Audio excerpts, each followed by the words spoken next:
দিন দিন যেন সীমান্তে অশান্তি বেড়েই চলেছে কম্বোডিয়া আর থাইল্যান্ডের মধ্যে।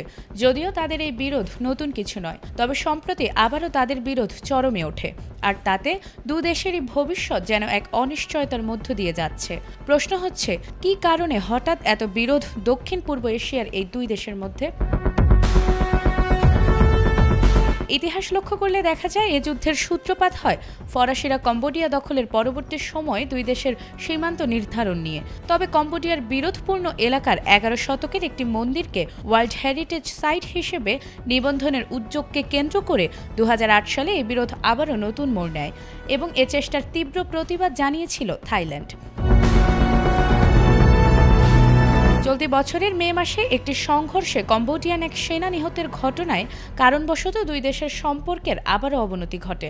মার্কিন প্রেসিডেন্ট ডোনাল্ড ট্রাম্পের চাপে দুই দেশ যুদ্ধবিরতি চুক্তি স্বাক্ষর করলেও গেল অক্টোবরে দুই দেশের প্রধানমন্ত্রীর স্বাক্ষরিত যৌথ ঘোষণাপত্র লঙ্ঘন করে কম্বোডিয়া সীমান্তে গুলি ছোড়ে।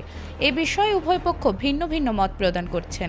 থাই সেনাবাহিনী গত সোমবার জানায়, প্রথমে কম্বোডিয়ার সীমান্তে রকেট হামলা চালায়, যার জবাবে থাইল্যান্ড কম্বোডিয়ার সামরিক লক্ষ্যবস্তুতে বিমান হামলা শুরু করে।